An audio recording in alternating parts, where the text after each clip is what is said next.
El calor de julio en Guadalajara podía sentirse en el aire de la funeraria Montoya, como si el peso de todos los muertos que habían pasado por esas salas se hubiera condensado en el aire.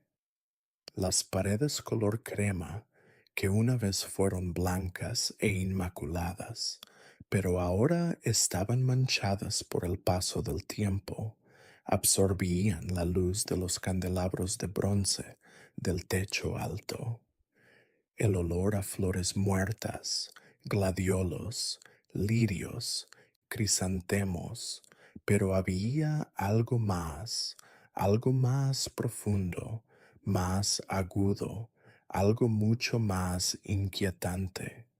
El olor químico del formaldehído que se filtraba desde el sótano donde don Héctor realizaba su trabajo más delicado, más privado.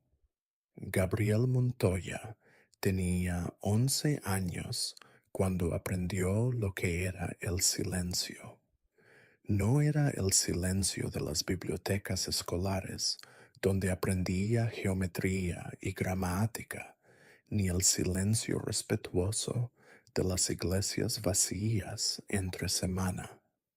Era el silencio que envolvía a la funeraria cada vez que bajaban un ataúd cerrado al salón principal, un silencio que resonaba en los pasillos angostos como si las paredes mismas murmuraran lamentos inaudibles, susurros inaudibles que se filtraban por debajo de las puertas de madera envejecida y parecían arrastrar consigo secretos que nadie deseaba escuchar, verdades que todos preferían enterrar junto con los difuntos.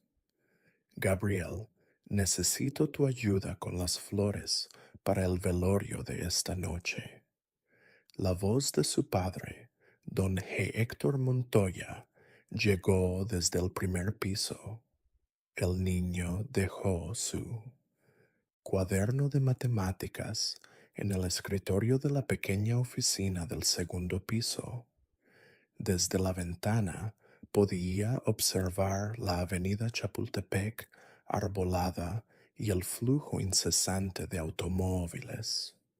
Era septiembre de 2019 y las calles de Guadalajara hervían con la vida. Vendedores ambulantes pregonando elotes y esquites, mariachis saliendo de algún restaurante cercano, las campanas de la Catedral Metropolitana al fondo. Pero en la funeraria Montoya el tiempo se arrastraba. Gabriel se agachó las escaleras. Sus tenis deportivos apenas resonaban sobre el piso de mosaico antiguo que había pertenecido a su bisabuelo, quien estableció la funeraria en 1947. En las paredes colgaban fotografías en blanco y negro, generaciones de Montoyas posando con rostros serios frente al edificio de 3 plantas que había visto partir a miles de personas. Aquí están, mijo. Don Héctor hizo un gesto hacia los arreglos florales recién llegados. Pégalos alrededor de la sala principal. El velorio es a las 6. Gabriel asintió en silencio. Nunca decía nada en los funerales. Nunca. Su padre lo observó desde que Gabriel tenía 7 años. El niño era parlanchín en casa, alegre, curioso, pero en el momento en que llegaba un cuerpo a la funeraria, Gabriel se transformaba. Se convertía en una sombra silenciosa que vagaba por la casa, observando, escuchando, pero nunca hablando. ¿Estás bien, hijo?, preguntó don Héctor colocando una mano grande y áspera sobre el hombro delgado del niño.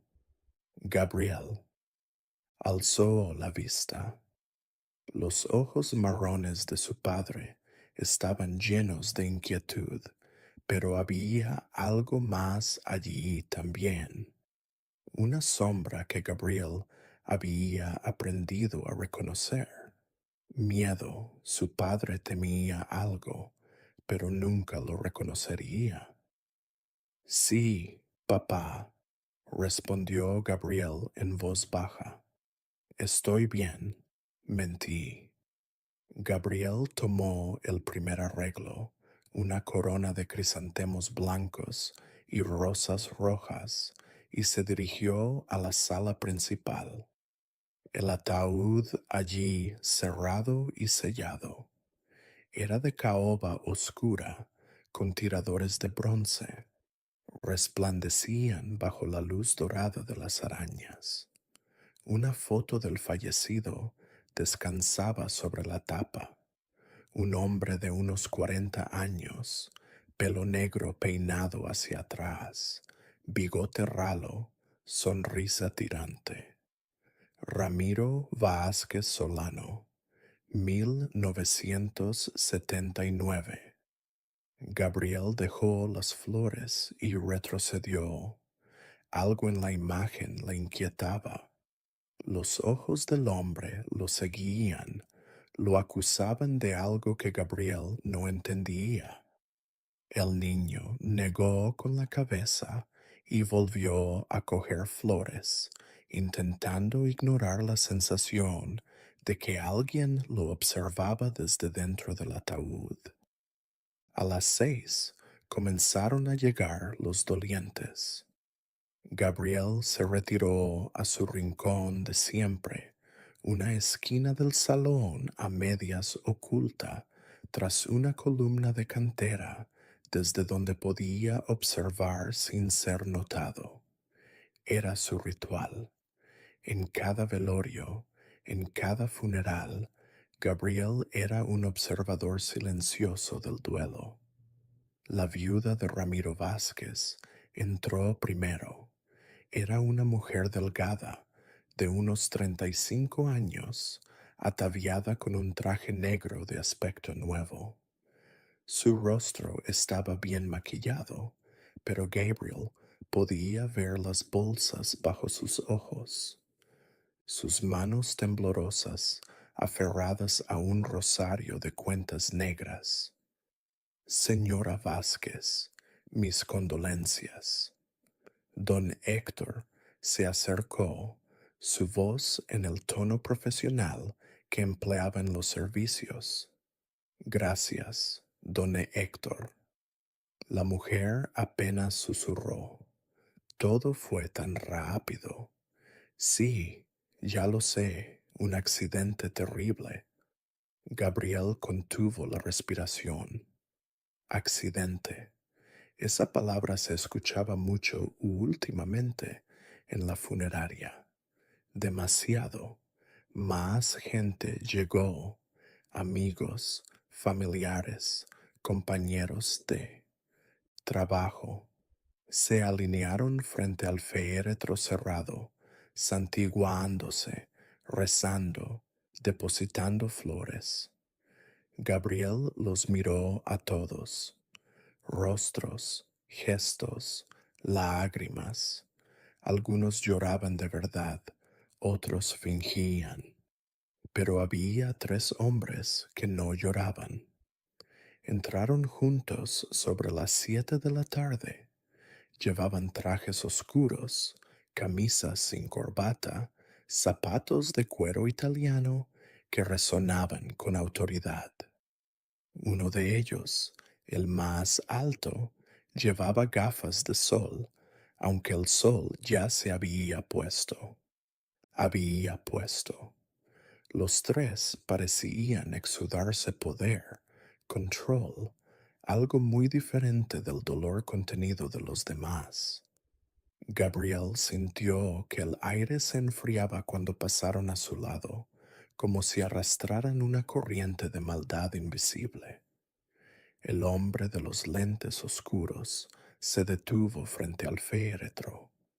No se santiguó, no rezó, no hizo ninguno de los gestos rituales que Gabriel había presenciado miles de veces en esa sala. Simplemente contempló la imagen de Ramiro Vázquez durante un minuto. Pareció una eternidad, su mirada dejando algo que Gabriel no podía descifrar, pero que le hizo revolver el estómago. ¿Era placer, amenaza o una combinación retorcida de ambos? ¡Qué pena!, dijo el hombre en voz baja, pero Gabriel lo oyó. Ramiro siempre fue muy imprudente. Los otros dos hombres asintieron. Gabriel sintió un escalofrío por la espalda. Algo andaba mal, algo en la manera en que esos hombres miraban el ataúd en Como Su presencia parecía absorber el calor de la habitación.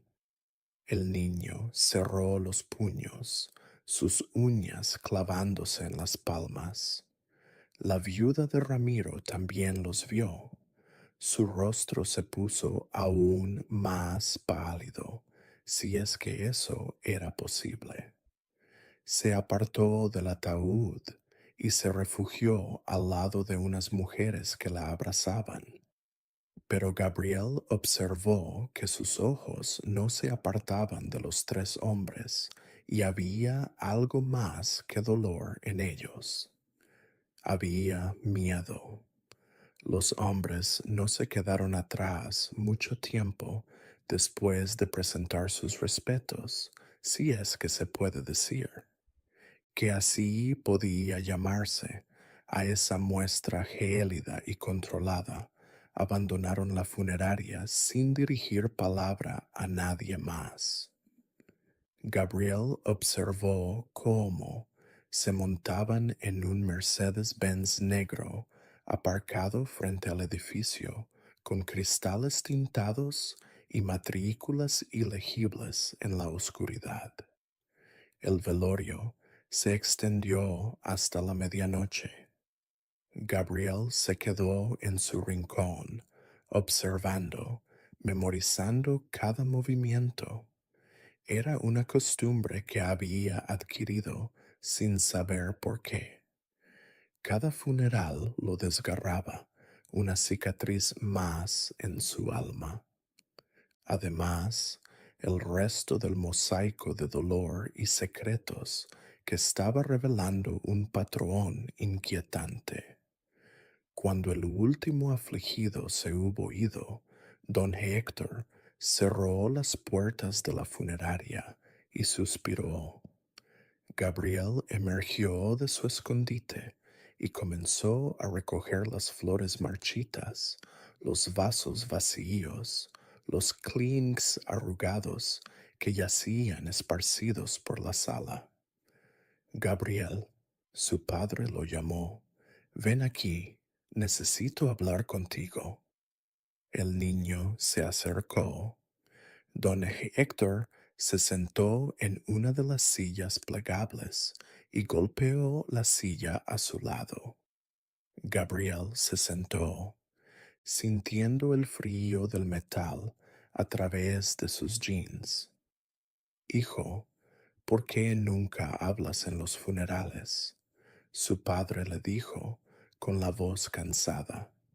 Tu madre y yo estamos preocupados. ¿No es extraño que un niño de tu edad esté tan callado? Gabriel observó el ataúd cerrado de Ramiro Vázquez. La pregunta quedó suspendida entre ellos como una losa de mármol. Porque si hablo, explicó Gabriel al fin, puedo decir algo equivocado. Error. ¿Qué quieres decir? El niño se tragó la saliva. ¿Cómo explicarle a su padre que había aprendido a leer el silencio? que reconocía en las lágrimas reales de las falsas, que había empezado a darse cuenta de que ciertos ataúdes que traían a la funeraria parecían envueltos en un aura de misterio más allá de la muerte. Papá. Gabriel miró a su padre. ¿Qué le sucedió al señor Vázquez? Don Héctor se puso tenso. Sus manos sobre sus rodillas se apretaron hasta que sus nudillos blanquearon. Accidente de coche, Gabriel, ya sabes. Pero el ataúd está cerrado, repitió el niño. Y cuando llegó ayer, te oí decirle al de la funeraria que venía sellado del hospital, que no podías abrirlo ni para arreglar el cuerpo. Su padre se puso pálido. Gabriel, hay cosas que un niño no necesita saber. El señor Vázquez sufrió un accidente muy grave. El ataúd cerrado es por respeto a la familia. Y los tres hombres que vinieron hoy no parecían tristes, parecían. Gabriel buscó la palabra, felices de que el señor Vázquez estaba muerto. Gabriel, basta. Don Héctor se levantó de golpe. No digas eso, es una falta de respeto. Vete a tu habitación, es tarde. El niño se puso en pie lentamente. Conocía ese tono. Su padre estaba asustado. Y cuando don Héctor tenía miedo, se ponía rudo, distante.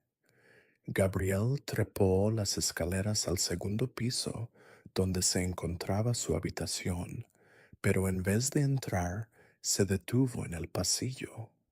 Oyó a su padre andar de un lado para otro en la sala.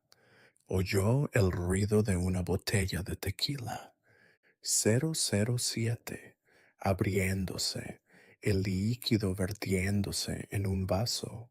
Oyó a su padre por teléfono, en voz baja, alterado. No, no le dije nada. Es solo un niño, no entiende. Mira, yo solo hago mi trabajo. Lo que ocurra fuera de esta funeraria no es asunto mío. No, no pregunto, nunca pregunto, ya sabes. El corazón de Gabriel se aceleró. ¿Con quién hablaba su padre y por qué estaba tan asustado? El niño volvió a su cuarto y cerró la puerta en silencio. Se tumbó en la cama, mirando el techo pintado de blanco, en el que las sombras de los árboles de la calle tejían diseños inquietantes. Los mariachis habían callado. Guadalajara dormía, pero Gabriel no podía dormir. En su mente, las caras de los muertos se mezclaban con las de los vivos. Ataúdes cerrados, familias destrozadas, hombres de lentes oscuros y sonrisas heladas, accidentes, demasiados accidentes. Y entre todo, el silencio, el horrible silencio que Gabriel había aprendido a guardar, pues sabía, aunque no podía explicar, cómo hablar era peligroso, cómo ciertas verdades eran mejor enterrar junto con los cuerpos en los cementerios de la ciudad. Pero Gabriel también sabía que el silencio tenía un costo, y ese costo era llevar los secretos que nadie más quería llevar. 3 semanas después del funeral de Ramiro Vázquez, llegó otro ataúd cerrado. Gabriel se encontraba en la cocina del tercer piso, realizando la tarea de historia sobre la Revolución Mexicana, cuando escuchó el ruido de la carroza fúnebre deteniéndose frente a la funeraria. Dejó su lápiz y se asomó por la ventana. Dos hombres de uniforme bajaron el ataúd con movimientos eficientes, mecánicos. Su padre los recibió en la puerta, revisando papeles, firmando documentos, otro ataúd sellado. Gabriel se apretó el estómago. En los últimos 3 meses habían llegado 5 ataúdes cerrados a la funeraria Montoya. Antes de eso, en los 4 años que Gabriel llevaba atento, solo habían aparecido 2. El incremento era estadísticamente imposible de ignorar, incluso para un niño de 11 años. El niño descendió las escaleras en silencio. Su padre estaba al teléfono en la oficina, leyendo el certificado de defunción. Gabriel se deslizó hacia la sala de preparación, donde el ataúd acababa de ser colocado sobre una mesa metálica. En la placa se leía: Jorge Luis Contreras Medina, 19.859. Gabriel se grabó el nombre. En su cuaderno negro, un cuaderno que mantenía oculto bajo su colchón, había. Empezó a enumerar. No era una lista ordinaria, era un catálogo de todos los funerales peculiares, todos los ataúdes cerrados, todos los detalles que nadie más notaba o que notaban y preferían pasar por alto. Ramiro Vázquez, ataúd cerrado, accidente de coche, 3 hombres extraños en el funeral, viuda asustada, Mónica Salazar, ataúd cerrado, suicidio, familia en shock, negándose a creerlo, sospechas de que estaba investigando fraudes en su empresa. Arturo Guzmán, ataúd, accidente de trabajo en el que trabajaba. Construcción, su jefe no fue al funeral. Patricia Romero, ataúd, complicaciones médicas repentinas, activista comunitaria. Su marido desapareció 2 días después del funeral. Fernando Salas, ataúd cerrado. Ataque fallido, periodista local. Su ordenador fue sustraído de su domicilio la noche de su fallecimiento. Y ahora, Jorge Luis Contreras Medina. Gabriel sacó su cuaderno negro esa noche y agregó el nuevo nombre. Necesitaba saber más. Necesitaba saber qué unía a todas estas personas. ¿Por qué sus ataúdes eran cerrados? ¿Por qué sus muertes se consideraban accidentes aislados cuando el patrón era tan claro? Al día siguiente era sábado. Gabriel le dijo a su madre, doña Lucía, que iba a la biblioteca a estudiar. En parte era cierto. Sí, biblioteca, pero no a estudiar matemáticas o español.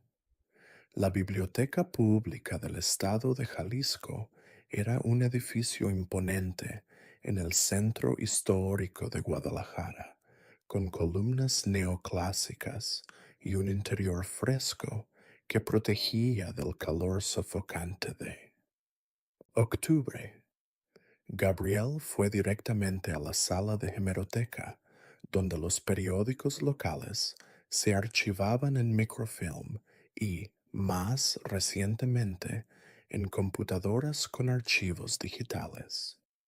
La bibliotecaria, una anciana con anteojos colgando de una cadena dorada, lo observó con curiosidad. Tan joven y ya detective, dijo sonriendo. ¿Para la escuela? Sí, señora, mintió Gabriel. Estoy haciendo un trabajo sobre noticias locales. Bien, las computadoras están ahí. ¿Necesitas? ¿En qué puedo ayudar a encontrar algo en particular? No, gracias. Puedo solo. Gabriel se sentó frente a una computadora y buscó.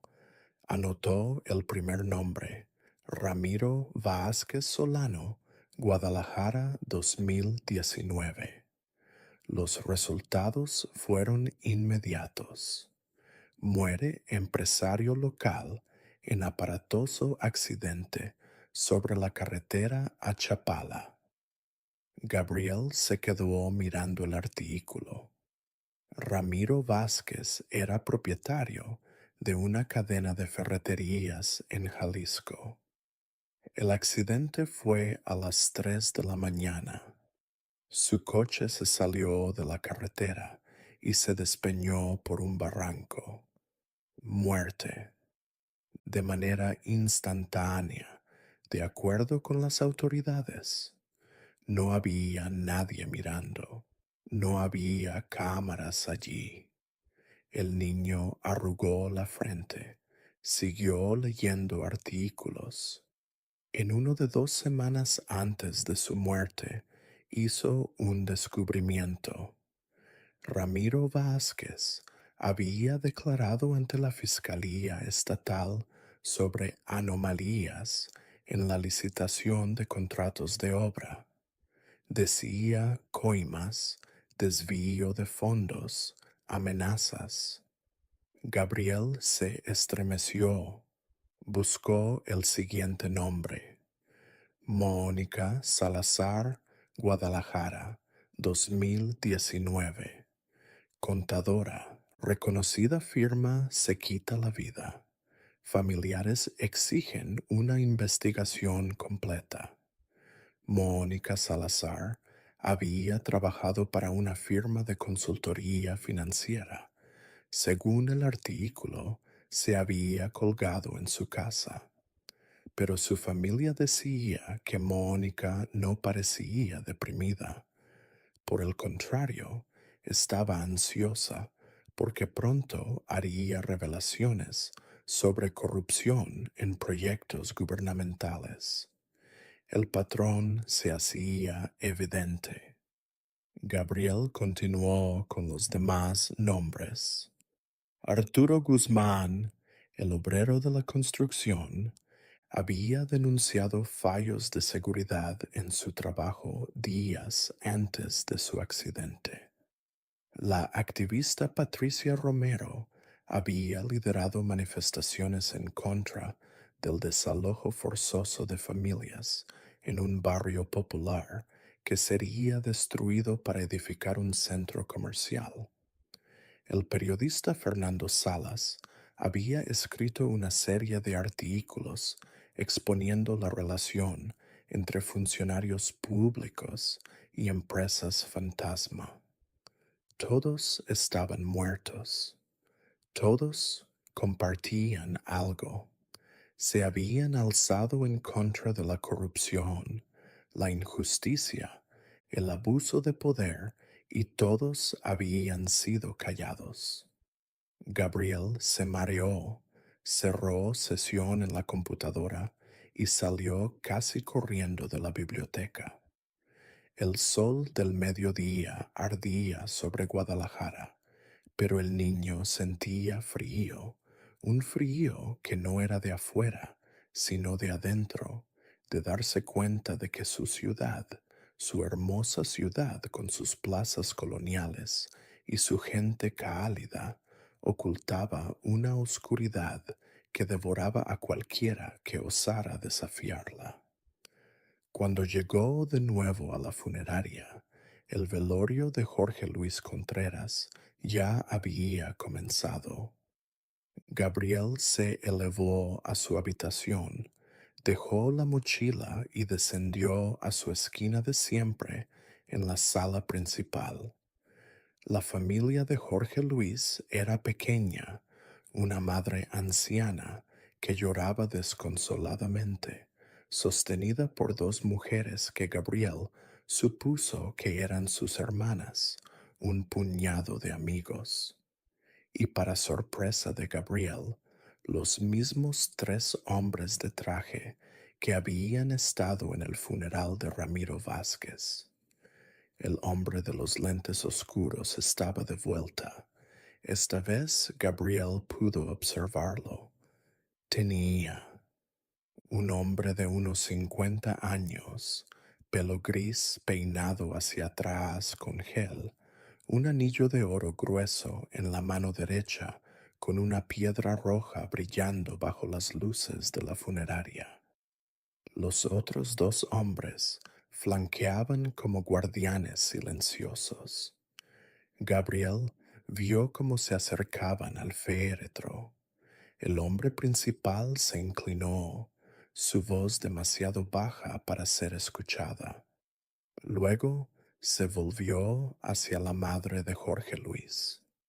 No era una mirada de simpatía, era una mirada de advertencia. La anciana miró hacia otro lado, temblando. Gabriel estaba furioso, más de lo que jamás había estado. Estos hombres llegaban a los funerales no para rendir homenaje, sino para garantizar que sus mensajes fueran escuchados. Esto es lo que les ocurre a aquellos que nos desafían. Cierren la boca o van a terminar igual. El funeral terminó a las 10 de la noche. Los dolientes se fueron en pequeños grupos, hablando en voz baja, echando miradas nerviosas por encima del hombro. Los tres hombres fueron los últimos en marcharse. Antes de partir, el de los lentes oscuros se detuvo frente a don Héctor. Buen servicio, como siempre, don Héctor, dijo. Su voz era baja, pero pesada. Es bueno saber que en esta ciudad existen personas que conocen el profesionalismo. Gracias, señor, respondió don Héctor sin alzar la vista. Y su hijo, el hombre, apuntó donde Gabriel se escondía, creyendo que era invisible. Es muy reservado, eso está bien. Los niños callados viven más. Gabriel sintió que la sangre se le helaba en las venas, hirviendo en las venas. El hombre le había hablado, lo había visto. Podía sentir la mirada de Gabriel. Escuchaba, grababa. El hombre sonrió, pero la sonrisa no llegó a sus ojos y salió de la funeraria, sus hombres pisándole los talones. Don Héctor cerró la puerta con llave y se apoyó en ella, jadeando. Gabriel, ven aquí, ordenó. El niño emergió de su escondite. Su padre lo agarró de los hombros, lo miró a los ojos. Escúchame, hijo. Nunca me escuchas. Nunca te acerques a esos hombres. Nunca les hables. Si los ves en la calle, caminas en dirección contraria. ¿Entendiste? ¿Quiénes son? Papá. Don Héctor vaciló. Por un momento pareció que iba a responder, que iba a compartir la verdad que claramente lo atormentaba, pero luego sacudió la cabeza. Son gente peligrosa, Gabriel. Eso es todo lo que necesitas saber. Ellos mataron a todas esas personas, a los del ataúdrado. El rostro de su padre se descompuso. La máscara de control que siempre mantenía se resquebrajó por un segundo, revelando miedo, culpa, impotencia. No hagas esas preguntas, susurró don Héctor. Por favor, mijo, no hagas esas preguntas. Pero Gabriel ya sabía la respuesta. Esa noche en su habitación, Gabriel añadió más información a su cuaderno negro. Dibujó un diagrama conectando los nombres, las fechas, las circunstancias. En el centro del diagrama dibujó tres figuras con lentes oscuros. No sabía sus nombres, no sabía para quién trabajaban exactamente, pero sabía que eran el eje de todo. También escribió algo más, algo que había estado creciendo en su mente como una semilla oscura. Guadalajara no es libre, todos lo saben, pero nadie lo dice. Hay gente que controla todo, quién habla y quién calla, quién vive, quién muere. Y nosotros, los que enterramos a los muertos, sabemos más que nadie, pero tenemos tanto miedo que nos volvemos cómplices de su silencio. Gabriel cerró el cuaderno y lo escondió bajo su colchón. Apagó la luz y se quedó mirando la oscuridad, escuchando los sonidos nocturnos de la ciudad.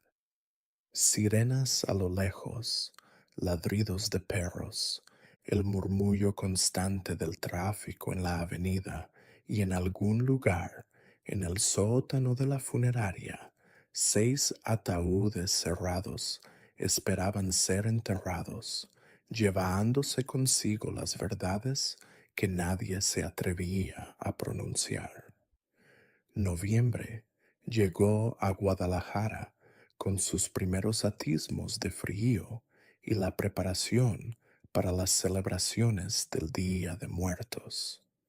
Las calles se llenaron de papel picado, naranja y morado, calaveras de azúcar en los escaparates de las panaderías, el olor del pan de muerto recién horneado mezclándose con el copal de los altares domésticos. En la funeraria Montoya, Gabriel ayudaba a su padre a decorar el altar familiar. Colocaron fotografías de sus ancestros. El bisabuelo Montoya, fundador de la funeraria, la abuela Consuelo, quien había mantenido el negocio durante la crisis económica de los 80.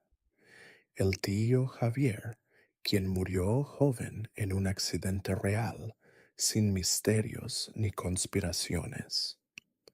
Los muertos merecen ser recordados, dijo don Héctor mientras encendía las veladoras. Es nuestro deber honrarlos, mantener viva su memoria. Gabriel observó el altar, las fotografías en sepia, las flores de cempuchil, los platillos favoritos de los difuntos colocados como ofrendas. Pensó en los 6 ataúdes cerrados que habían pasado por la funeraria. ¿Quién recordaría sus verdaderas historias? ¿Quién honraría no solo sus vidas, sino también las razones de sus muertes? Papá. Gabriel rompió su silencio característico. ¿Crees que los muertos quieren ser recordados por cómo murieron o por cómo vivieron? Don Héctor dejó de arreglar las flores y miró a su hijo por cómo vivieron. Por supuesto, la muerte es solo un momento. La vida es lo que importa. Pero si alguien muere defendiendo algo importante, ¿no es esa muerte también parte de su vida? Su padre suspiró, comprendiendo hacia dónde iba Gabriel. Mi hijo, algunas verdades son demasiado peligrosas para ser recordadas. Entonces, dejamos que los malos ganen. Dejamos que borren la memoria de las personas que trataron de hacer lo correcto. Don Héctor se sentó en una de las sillas del comedor, de repente luciendo mucho más viejo de sus 48 años. Gabriel, te voy a contar algo que nunca le he contado a nadie, ni siquiera a tu madre. Empezó con voz fatigada. Hace 7 años llegó un cuerpo a esta funeraria. Era un joven, tenía 23 años. Se llamaba Miguel A. Ángel Ortega. Era estudiante de Derecho en la Universidad de Guadalajara. Gabriel se sentó junto a su padre, escuchando con atención. Miguel Ángel había participado en protestas estudiantiles contra un aumento arbitrario en las colegiaturas. Era un líder natural, carismático, inteligente. Las protestas crecieron, más estudiantes se unieron. El gobierno estatal se puso nervioso y entonces una noche Miguel Ángel fue encontrado muerto en un callejón del centro. Aparentemente había sido un asalto, pero no lo fue, dijo Gabriel. No, confirmó don Héctor. Yo lo preparé. Vi las heridas, no eran aficionados, eran profesionales. Conocían los puntos precisos para infligir daño interno máximo sin dejar muchas señales externas. Cuando hablé con él, el médico forense que firmó el certificado estaba ebrio. Me dijo que le habían obligado a poner asalto como causa de muerte o si no, el siguiente sería él. El silencio invadió el comedor. El perfume de las flores del altar se intensificó, casi sofocante. Le dije a tu madre lo que vi, continuó don Héctor. Ella me suplicó que guardara silencio. Teníamos un bebé en camino, eras tú. No podíamos arriesgarnos. Y me callé, enterré a Miguel Ángel con sus secretos. Y desde entonces, cada vez que veo un ataúd cerrado, sé lo que significa. Sé que otro pagó el precio por hablar. Gabriel sintió que las lágrimas se acumulaban en sus ojos. ¿Y te arrepientes, papá, de haberte callado? Don Héctor lo observó con dolor en sus ojos. Todos los días, hijo, todos los días. Aquella revelación alteró algo en Gabriel. Su padre, el hombre que siempre había parecido tan fuerte, tan seguro, llevaba su cobardía, justificada o no, como una cruz invisible. Y Gabriel entendió que el silencio no era una preferencia, era un sistema para mantener a la gente asustada, dividida, incapaz de unirse contra la injusticia, porque cada uno tenía su propio miedo. La noche del Día de Muertos, 2 de noviembre, la funeraria Montoya estaba cerrada. La familia había acudido al panteón de Mezquitán a visitar las tumbas de sus seres queridos. Gabriel se movía entre las tumbas iluminadas por miles de velas. El cementerio parecía un mar de oro. Familias enteras se sentaban junto a las tumbas a comer, beber, llorar y reír en esa mezcla tan peculiar de la celebración mexicana de la muerte. Gabriel se alejó de sus padres. Se dirigió a la parte más nueva del cementerio. Buscó entre las tumbas de nombres en su cuaderno negro.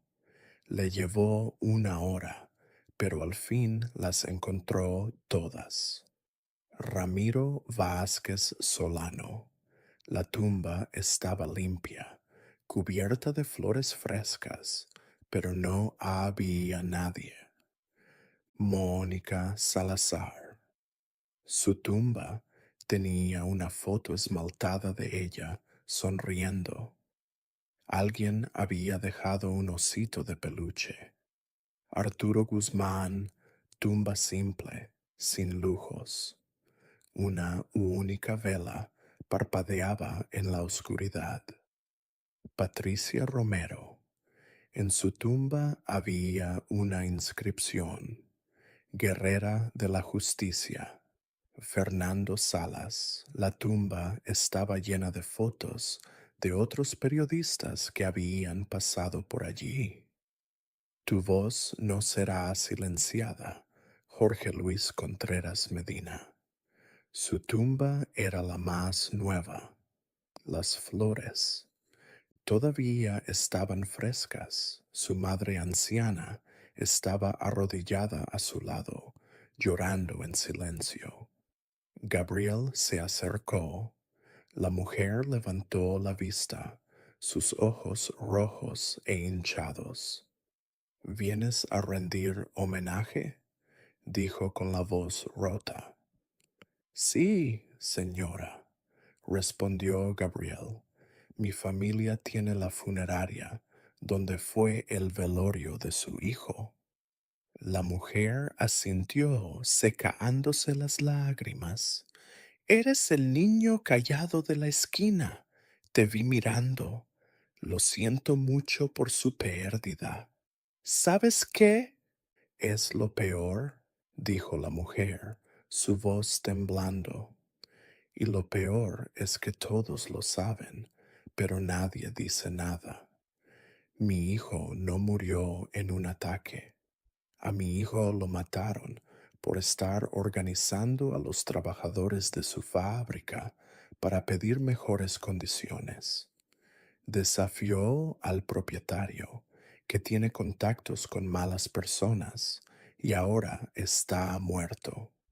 Y el asesino anda suelto en Guadalajara. La rabia volvió a hervir en el pecho de Gabriel. ¿Por qué no va a la policía? ¿Por qué no habla? La, la anciana se rió amargamente.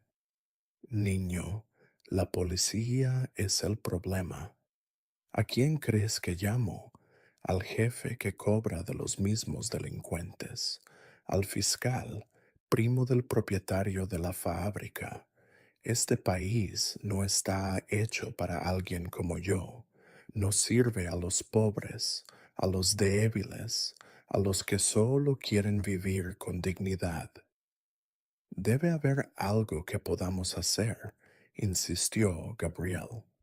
Sí, dijo la mujer, podemos recordar, podemos mantener vivas sus memorias, podemos garantizar que el mundo debe saber que Jorge Luis Contreras Medina no fue una cifra más en las estadísticas de violencia.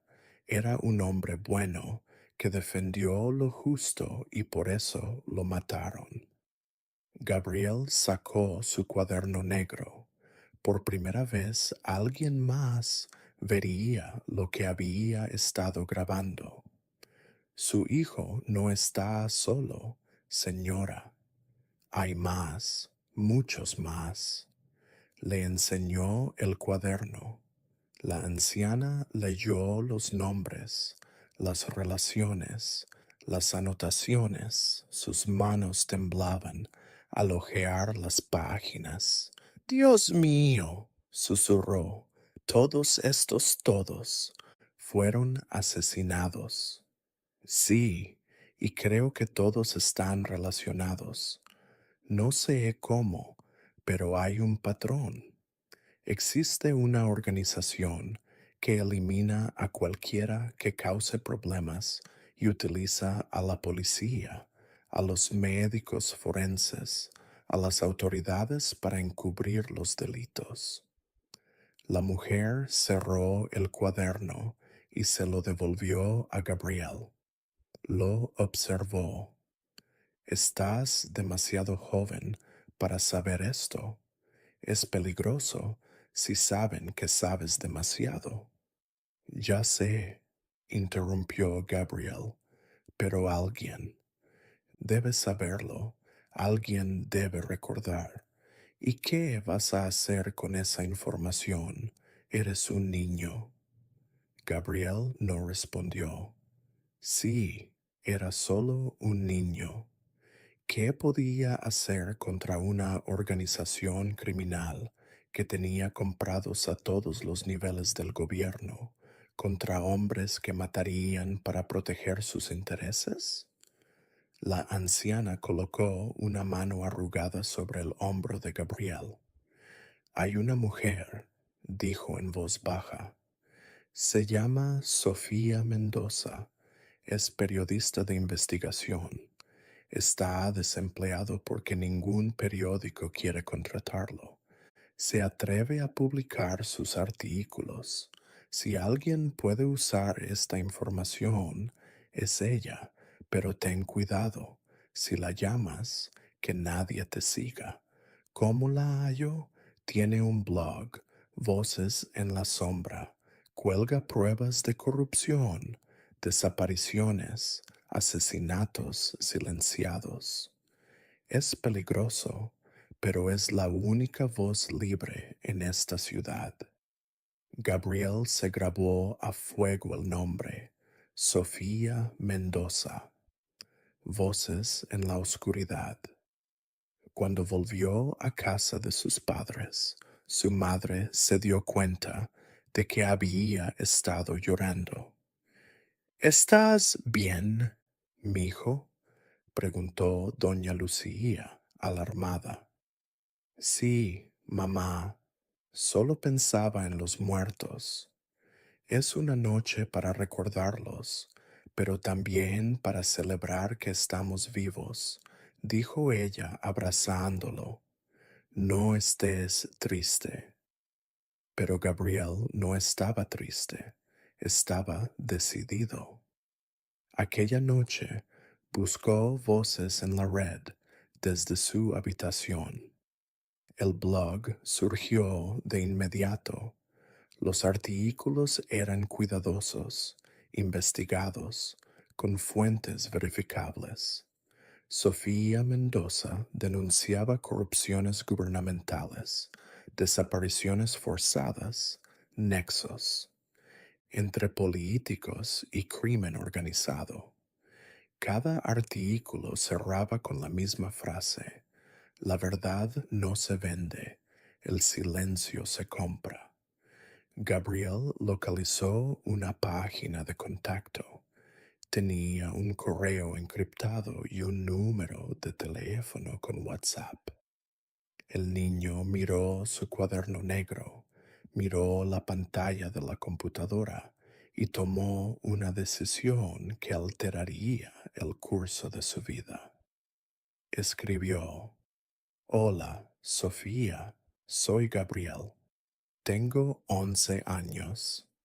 Tengo información sobre asesinatos clandestinos en Guadalajara. Lo sé, suena raro, pero es cierto. He estado grabando casos durante meses. Necesito que la verdad se revele.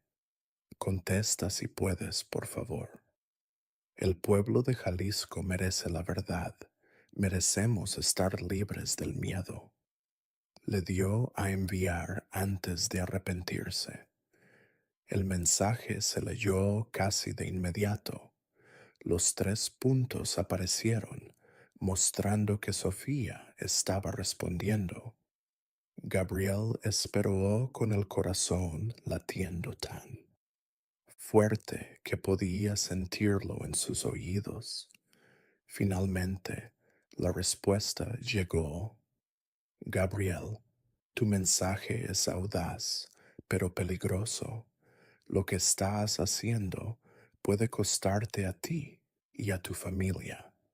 ¿Estás seguro de que quieres continuar? Una vez que lo hagas, no hay vuelta atrás. Cuando la verdad comienza a revelarse, aquellos que desean mantenerla oculta harán cualquier cosa para detenerla. Gabriel respiró hondo. Pensó en su padre, cargando con la culpa de su silencio durante 7 años. Pensó en la madre de Jorge Luis, llorando ante su tumba. Pensó en todos los nombres en su cuaderno negro, todas las vidas arruinadas, todas las familias destrozadas, y escribió: Estoy seguro, porque el silencio también mata, solo que lo hace más lento desde dentro. El encuentro con Sofía Mendoza se planeó para un sábado por la tarde en la Plaza de la Liberación, el centro histórico de Guadalajara. El nombre de la plaza no podía ser más acertado. Gabriel les dijo a sus padres que iba al cine con amigos del colegio. Era la primera vez que mentía tan elaboradamente y se sentía culpable, pero no podía arrastrar a su familia en esto. Aún no. La plaza estaba repleta, turistas fotografiando la Catedral Metropolitana, familias saboreando paletas de hielo, vendedores callejeros de artesanías. Gabriel se sentó en un banco al lado de la fuente, su cuaderno negro guardado en una mochila. Una mujer se acercó, 35 años, moreno, recogido en una coleta, gafas de pasta, jeans y camiseta blanca. Llevaba una cámara profesional al cuello. Gabriel, dijo sentándose a su lado. Sofía. Ella asintió con la mano extendida. Gabriel la abrazó, apretándola. Eres más joven de lo que pensaba, dijo Sofía, mirándolo. 11 años. Sí, y ya andas resolviendo asesinatos encubiertos. Eres más valiente que la mayoría de los adultos que conozco. Gabriel sacó el cuaderno y se lo entregó. Sofía lo abrió y comenzó a leer. Su rostro se ensombreció con cada página. Tomó fotos de las páginas con su teléfono, ampliando los detalles clave. Esto, esto es oro, dijo. Finalmente has catalogado enlaces que ni siquiera yo había notado. ¿Cómo te enteraste de todo esto? Mi familia posee una funeraria. Los cuerpos nos llegan. Yo miro, escucho y pregunto. ¿Tus padres lo saben? Gabriel negó con la cabeza. Mi padre sabe que algo anda mal, pero tiene miedo. Creo que todos en Guadalajara lo saben, pero todos están demasiado asustados para hablar. Sofía cerró el cuaderno y se lo devolvió. El miedo es el mejor instrumento de control. ¿Conoces a los 3 hombres que mencionas aquí? Los del traje y las gafas negras. No, pero van a muchos funerales. El líder es Leonardo Aguirre. Es un político. asesor de empresarios y políticos. Eso es lo que hace oficialmente. No oficialmente. Es el que soluciona problemas. Si alguien estorba a sus patrones, Leonardo se encarga de hacerlo desaparecer. Gabriel se estremeció a pesar del calor y la policía no hace nada.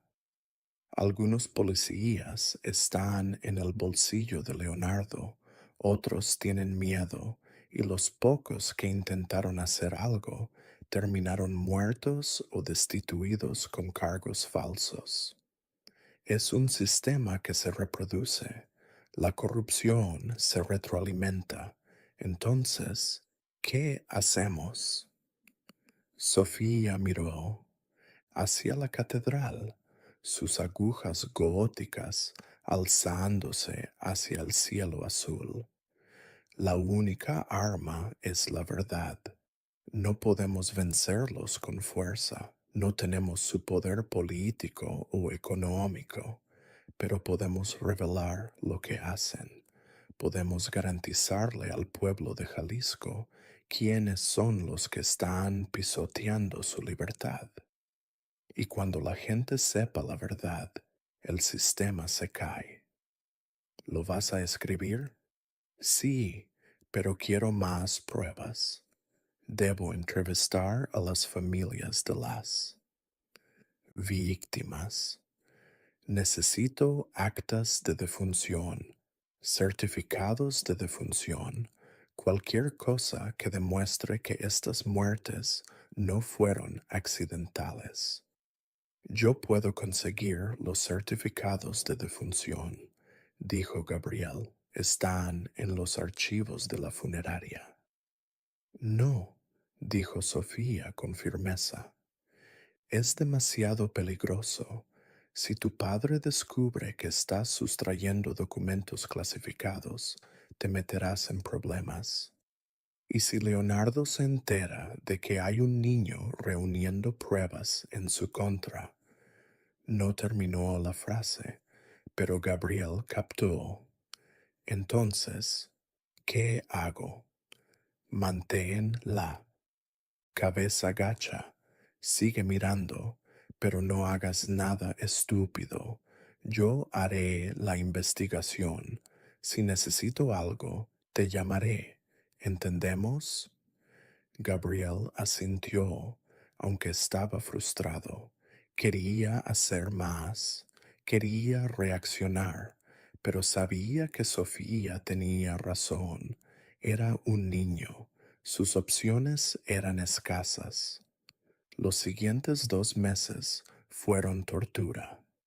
Gabriel seguía su rutina, escuela, funeraria, tarea, pero cada noche revisaba el blog Voces en la Sombra, en espera del artículo que revelaría todo. Sofía escribía y publicaba regularmente, pero nada sobre los asesinatos clandestinos. Gabriel se alarmó. Había cambiado de opinión. Era la historia demasiado peligrosa, incluso para ella. Y luego, en enero de 2020, todo estalló. Sofía lanzó un reportaje de 3 partes. El cartel de los ataúdes. Así está matando el narco a los activistas por la libertad en Jalisco. El artículo fue brutal. Nombres, fechas, relaciones. Sofía había entrevistado a familiares de 15 víctimas, distintos. Había recibido testimonios de trabajadores de hospitales que me decían que les obligaban a falsificar certificados de defunción. Tenía grabaciones de llamadas telefónicas entre funcionarios públicos hablando sobre cómo lidiar con manifestantes problemáticos. Tenía fotos de Leonardo Aguirre cenando con políticos corruptos en restaurantes caros. El artículo no solo mostraba los delitos, Mostraba todo el sistema que los permitía. Mostraba cómo el dinero se movía a través de empresas fantasmas. Hasta elecciones políticas. Los contratos gubernamentales se otorgaban a cambio de favores. Cualquiera que pusiera en peligro este sistema corrupto era eliminado. El efecto fue instantáneo. Los medios nacionales tomaron la historia, periódicos, programas de televisión, estaciones de radio, todos hablaban del cartel de los ataúdes. Las redes sociales se llenaron de hashtags como hashtag Justicia para Jalisco, hashtag Madlid, hashtag Matoses en las sombras. Las protestas comenzaron en un segundo. Día.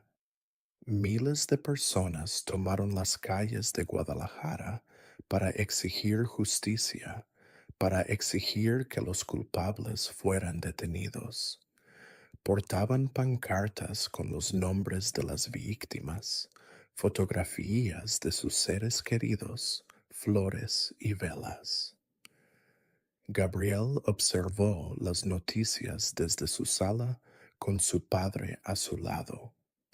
Don Héctor tenía los ojos humedecidos. Alguien finalmente tuvo las agallas de decirlo. Susurró.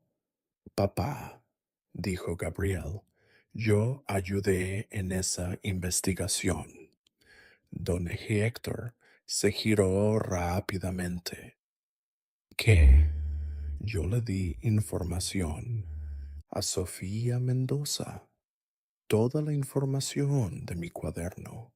Por eso ella pudo redactar el artículo. Su padre se puso pálido, abrió y cerró la boca varias veces, pero no pudo hablar. Finalmente, preguntó con la voz entrecortada, ¿sabes el riesgo en el que nos pusiste? Leonardo Aguirre no se va a quedar de brazos cruzados. Va a ir a buscar al soplón y cuando se dé cuenta de que fuimos nosotros, la funeraria no, papá, fui yo, un niño de 11 años. ¿Crees que Leonardo se va a creer que un niño planeó todo esto? ¿Qué tipo de investigación? Si te ven, te matan, dijo doña Lucía, que había entrado a la sala y oído la conversación. Gabriel, ¿cómo pudiste ser tan imprudente? Gabriel se puso en pie. Porque no lo hicieron. Porque papá ha cargado con la culpa de callar durante 7 años. Porque cada vez que traen un ataúd cerrado a esta funeraria, y todos sabemos que es otra persona asesinada por hacer lo correcto, y nadie hace nada, todos tienen miedo, y entiendo el temor de